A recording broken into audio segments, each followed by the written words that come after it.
Good evening. I'm Marty Goldensohn. 15 years ago, the U.S. Supreme Court ruled that capital punishment, as it was practiced in America, was unconstitutional, that it was cruel and unusual punishment which failed to give equal protection under the law. In other words, that there was more randomness and prejudice in our use of capital punishment than justice. Today, executions are commonplace again. New death penalty laws have been written to please a new Supreme Court. But does this mean that we have finally found a fair and rational way to determine who lives and who dies? The answer seems to be no, not if you look closely.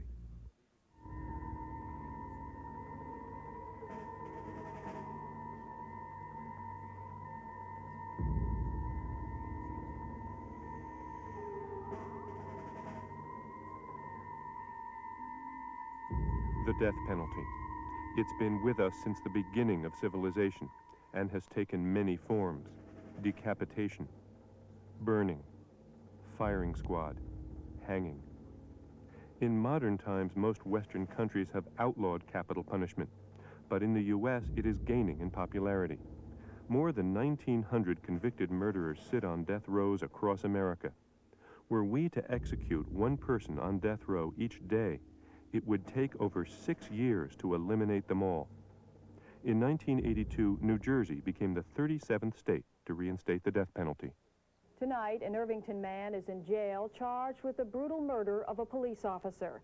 August 8, 1984. Police officer Anthony Garaffa is murdered, shot in the stomach while investigating a burglary. Teddy Rose, a 21-year-old man with no criminal record, becomes the first person to kill a cop since New Jersey's new death penalty law is in force. Good evening. For the second time in 5 weeks, a New Jersey police officer has been gunned down. A month later, news of another fallen policeman. Patrolman Daniel Smith is shot as he pulls over a car on Route 280. Douglas Parsons is arrested. 1 year later, both men stand trial here in Essex County Courthouse. The facts of both cases are virtually identical. Both men fired sawed-off shotguns at point-blank range. Both claim they panicked when stopped by police. Both have turbulent family backgrounds. Both are tried by juries of 7 women and 5 men. The only difference, this man, Douglas Parsons, is sentenced to 30 years in prison. This man, Teddy Rose, is sentenced to die. How could the penalties for such similar crimes be so radically different? In 1972, the Supreme Court said that capital punishment must be fair and predictable.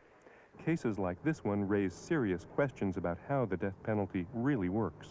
People who would take these two cases side by side would never say Teddy Rose is the one who deserves death on the objective criteria. Public defender Matthew Astore will represent Teddy Rose when his case comes up for appeal. He believes the death penalty still strikes randomly. I can only say that if these types of aberrations are going to happen, then this is not what we were supposed to be getting when we got this wonderful new death penalty law, which was supposed to eliminate that arbitrary, capricious type of implementation of capital punishment. George Schneider was the Essex County prosecutor when the 2 policemen were murdered. The key is whether or not these defendants are receiving fair trials. Not perfect trials, but fair trials based on their constitutional rights and the laws that are in place in the state of New Jersey. And they both got fair trials. Teddy Rose got a fair trial, and Parsons got a fair trial. Parsons got a break he didn't deserve. Where else should I write to? Tell me you miss him. Susie is Teddy Rose's former girlfriend. I don't think it's fair because Parsons, first of all, had a previous record, and did the same crime that Teddy did, and he only got 30 years. When Teddy, a respectable person who was well-liked, with no previous record, and he got death row, I just don't think it's fair. Susie and Teddy were high school sweethearts. They met at a local deli and dated until Teddy was arrested for murder.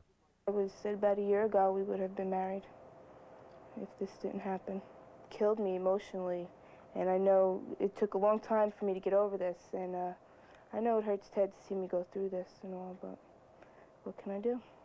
Until he was brought to Trenton State Prison, Teddy spent his entire life here in Irvington, New Jersey. Abandoned by his mother at birth, Teddy was raised by an alcoholic grandmother who pretended that she was his real mother.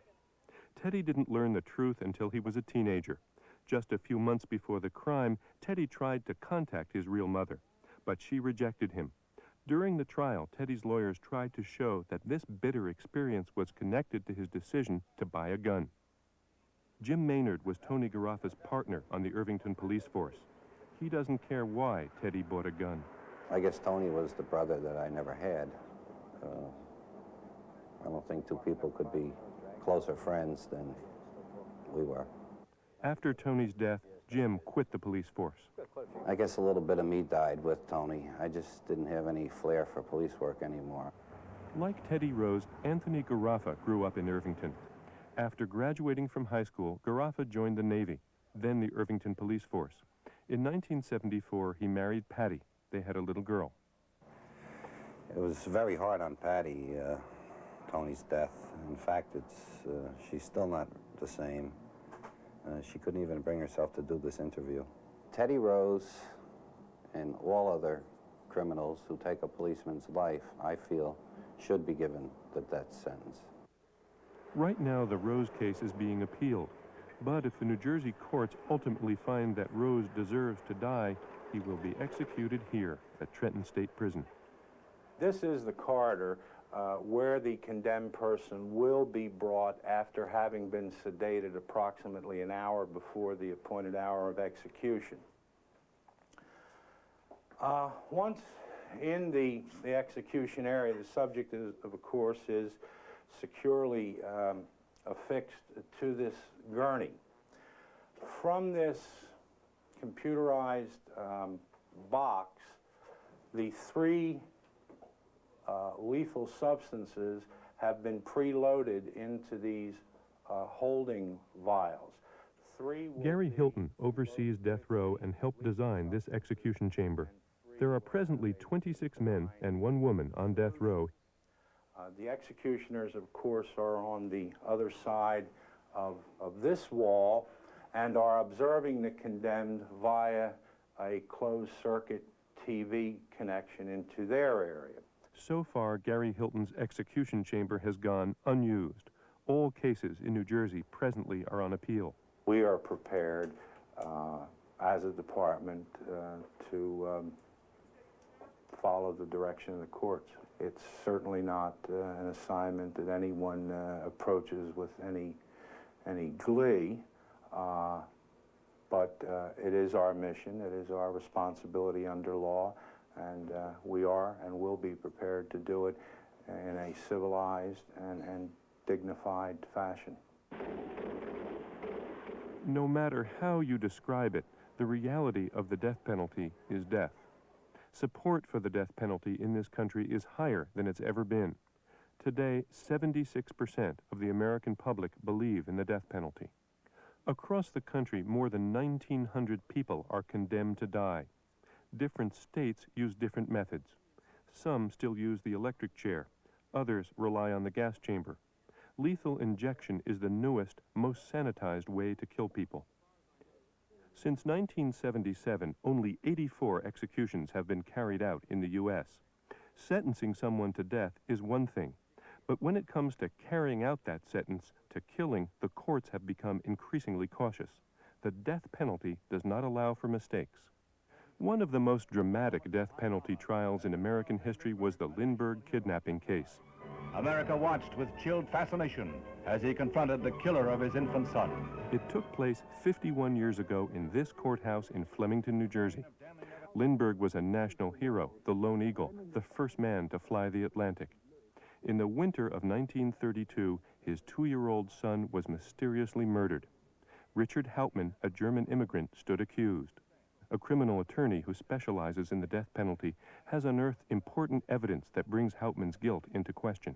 The trial of the century, I think, could be described as probably the biggest fraud in the history of our American legal system. And this is important to us today because there's so much we can learn from it. You can't unring the bell. Regardless of how successful I will be and have already been in clearing Richard Hauptmann's name, it can't bring him back. He's dead. The laws under which accused murderers like Richard Hauptmann were executed remained in force till 1972, when the Supreme Court threw them out in a landmark case called Furman versus Georgia.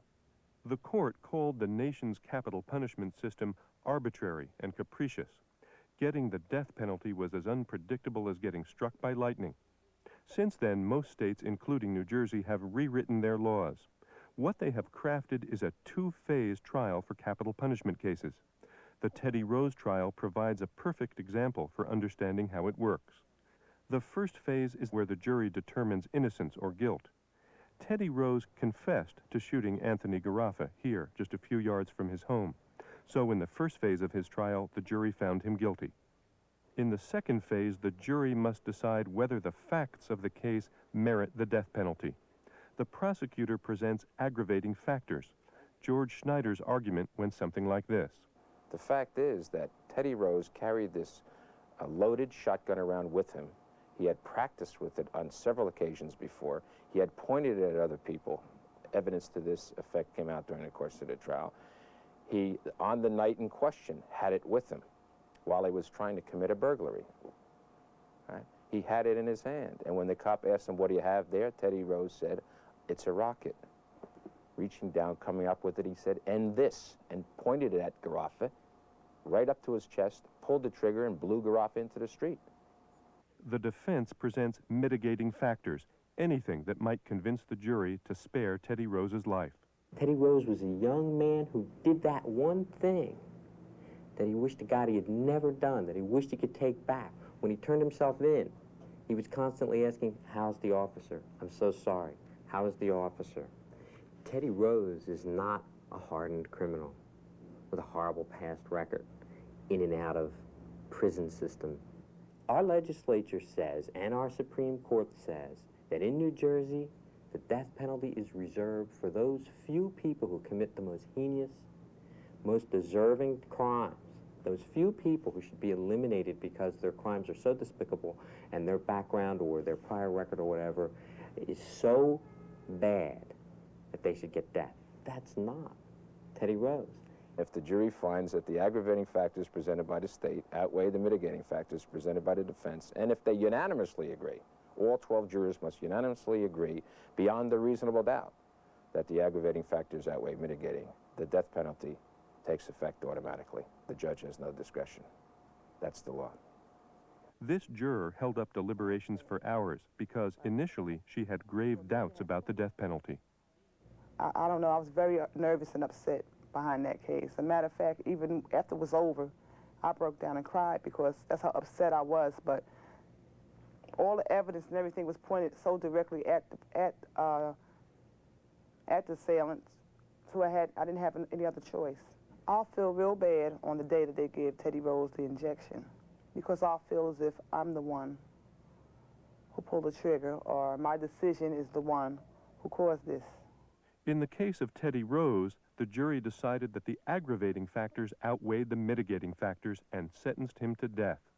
But in the case of Douglas Parsons, the jury decided just the opposite and sentenced him to prison for 30 years without parole. Yet it was Parsons who had the long criminal record, and it was Parsons who was a drug addict. The question remains, can we count on our court system to be consistent and fair? We have a system of justice that seems to have a lot of arbitrary factors in it. In other words, whether or not we get at the truth in a case depends often on whether or not the quality of the prosecutor, the person prosecuting the case, the quality of the defense attorney, the kind of people one gets on a jury. A good defense often means the defendant can afford an experienced private lawyer. This juror felt that had Teddy Rose been wealthy, he might have had better luck. I feel as if you have money, money talks, the green talks. He didn't have a private lawyer. You know, he might have been able to get life if he had money. It's interesting that I have yet to meet a person on death row in this country, and I travel the country meeting with these people who are facing death. I've yet to meet one who's affluent financially. They seem to all be poor. So many different things factor into the decision over who lives and who dies. Public defender Lee Beenan thinks the criminal justice system will never be perfect enough to sort them out fairly. She has been comparing all of the homicide cases across the state of New Jersey and sees vast inconsistencies. The same crime in County 1 will not be treated the same way in County 2. So that You will have murders which are very serious, where the circumstances of the offense were extremely offensive. Yet those murders will result in a plea bargain because the criminal justice system in that county is overburdened, because the prosecutor's office is under perhaps administrative pressure, because they haven't got enough trial attorneys to try all the cases as death cases. Whereas the same murder in a little rural county would be a death case. Beenan's work has led her to believe that the death penalty should be abolished. Those who are knowledgeable about the system, those who implement the system, know the death penalty does not deter. They know the death penalty will not reduce crime. They know the death penalty, the way it's applied, will not get rid of all those bad people. They know the death penalty will not reduce prison overcrowding. It cannot. So what has the death penalty done about crime in America? The answer is nothing. If reducing crime is what the death penalty is really about, then most studies show it to be an ineffective deterrent. Nonetheless, advocates of the death penalty, like former prosecutor George Schneider, say it does work. I believe the death penalty is a deterrent to murder. Not in all cases, maybe in very few cases is it, in fact, a real deterrent. But if we can say that the death penalty has deterred 5, 10 murders out of 100, I believe it's worth it. For the most part, murders are committed on the spur of a moment for a reason that pops up. In the Teddy Rose case, it was a moment of panic. How would Teddy Rose have been deterred? How could he have been deterred? In an instant, he killed. Why wasn't Teddy Rose deterred? I don't know why Teddy Rose was deterred. I might say because maybe Teddy Rose is the type of murderer that deserves the death penalty because of he is an evil person. I mean, they're different. Murderers are different type people. They're not like you or I. They're definitely different. But they still recognize the fact that what they're doing is wrong and have to pay the price for doing it. Can we ever develop a rational system for determining which murderer deserves to live and which deserves to die? It is an area where human emotions tend to override logic. Jim Maynard will always want revenge. Tony's dead, and Tony's going to be dead forever. His daughter's not going to have a father forever. He was looking forward to her first communion, her graduation, her prom, walking her down the aisle. She won't have a father to do this. If Teddy Rose is ever led down this corridor, Susie will never be able to understand why he was the one chosen to go. He was everything. I mean, he took good care of me. He took care of my family. He was just an all-around guy. He was a nice guy. I miss him.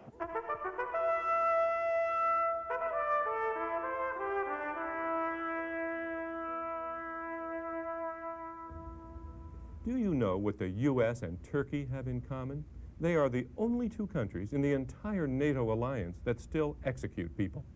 Given that there's no hard evidence that the death penalty deters crime any better than life imprisonment, why are executions making a comeback in America? Joining us, Eli Faber, an historian and dean of undergraduate studies at John Jay College of Criminal Justice. Lawrence Rosen, an anthropologist at Princeton University who's also a lawyer. And from public television station WGBH in Boston, Hugo Adam Bedau, author of Death is Different, Studies in the Morality, Law, and Politics of the Death Penalty. Mr. Rosen, how do you account for the fact that the death penalty seems to be making a comeback now? You can't measure the death penalty's workings in a society just from its deterrent effect or even its retribution qualities. It's also a way in which people try to make sense of the society they live in, a sense of orderliness. It sets the boundaries of the outrageous, what we think we cannot let people go beyond, but that it has a very serious effect for us. We live, though, in a time when people are deeply conflicted about the categories of things, of where they belong and how they should relate to one another. In a time when homosexuals seek to get married, when juveniles are sitting on death row, we have mixed categories and feel very unclear about them. One of the things that the death penalty does in the mind, at least of those who are in favor of it, is give them a sense that there are some limits, and limits upon which they must act. So it doesn't matter, you're saying, so much that the death penalty doesn't work as a deterrent, it works in some other way. That's right. It's a little bit like believing in ghosts. I don't believe there are ghosts, or the ghosts are real, but I know that people who do, for them, the consequences of that belief are very real. In some sense, the death penalty is our ghost. We don't particularly believe in some of the things we once thought it did, but the consequences of our believing about it in general and of its contribution to a sense of the order of our world, those consequences are very real indeed. I'd like to take issue with that in one way. I agree with Mr. Rosen's point that there is a highly symbolic quality to the death penalty. In that sense, it is a ghost. But I'm concerned that there may be something else going on here as we watch a seeming revival of the death penalty in this decade. The death penalty is more than a symbol. It is a kind of statement about what sort of society we really are, what our fundamental values and goals and aspirations are for ourselves as a culture and a society. This society was built on the premise of equality, of egalitarianism. The death penalty represents, in my way of thinking, the exact opposite. The principle is, in that instance, that when I have the power to do something to another human being's very physical being, the other human being's body, to be exact, I am expressing a kind of dominance over, a hierarchical elevation over that individual, and historically that has been a large part of what the death penalty has represented. That we're in a time when equality is waning. And do you see that in other ways in the society? I think there are many other instances in which indeed we are watching a waning of the commitment to egalitarianism. I'm not prepared to say that we're spurning it, that we're turning away from it.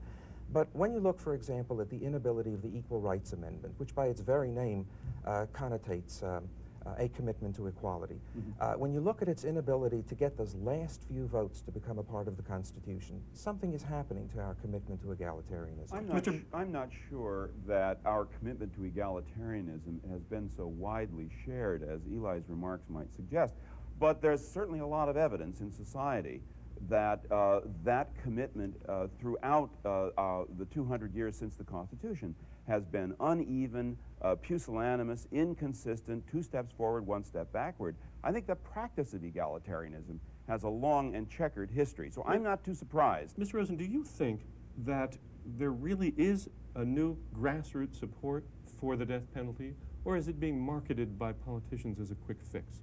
Well, there's no question that in the last 20 years, the proportion of people who favor the death penalty has moved from some 40-odd% to over 70%. But you have to make a distinction. An awful lot of people are in favor of the death penalty for particularly outrageous kinds of crimes. But in the middle category of sort of ordinary killings, people are deeply conflicted about whether or not it should be applied. So we've, on the one hand, a strong number of people who want the death penalty, but they're really strongest only at the most extreme end. We should also note that the United States is not unique in countries of Western Europe or English-speaking countries around the world in having a public that by and large supports the death penalty. Public opinion polls in England, public opinion polls in Germany, both of which are without the death penalty, show considerable public support. The abolition of the death penalty in Europe has been led by politicians rather than being led by the nose by the electorate. Mr. Rosen, did you have a comment on that? I don't think that it's entirely true that Americans are committed overwhelmingly to the death penalty, that they feel very uncomfortable in its absence. Indeed, if one more vote had gone the way it could have with the Supreme Court, we might be without the death penalty now. But there is a deep sense of discomfort about those kinds of acts that are so outrageous, for finding some way for a kind of moral parity with them, some way of gauging our recompense. But well, the flip side of that might be, though, that we are teaching private violence by sanctioning all this public violence. Well, the flip side to that, though, is that when you portray violence a great deal on television or in other media, you also portray what happens to that violence. And people come to share a certain degree of agreement about appropriate penalties for various situations. There's some very intriguing studies that show that there's a very wide range of agreement among people when you pose to them a series of hypothetical crimes as to how those particular crimes ought to be treated. And in California, where in the past 10 years they've reintroduced determinate sentences, it's found that the vast majority of people actually come out on the low side of the guidelines for each of those crimes. What if everyone on death row, there are 1,900 of them, actually were executed? Would that have a deterrent effect? What would that mean? Anybody who knows anything about prison in America can be fairly confident that there's a lot of spine in the criminal justice system without ever invoking torture, cruelty, or the death penalty. There is an illusion, I think, that is perhaps widely shared, that we don't mean business unless we're willing to kill people. There's certainly a lot of that lesson that is taught informally on television. But the death penalty is not, and never has been, a very widely used device for teaching that lesson. Eli Faber, do you think this country will ever abolish the death penalty, or is it too deeply entrenched here? I think it's very unlikely that we'll ever be able to bite the bullet, so to speak. The death penalty does have the virtues, according to its proponents, of addressing the very problem of a disorderly society, a society that is racked from within by all kinds of conflicts and all kinds of threats to its very seeming existence. To do away with the death penalty in that kind of a social setting might be just too much for everybody fully to accept. Would you go along with that? Halfway. I think we're very unlikely to get to abolish it altogether. But I think now with the latest Supreme Court ruling, the proponents of abolition have exhausted their procedural attacks.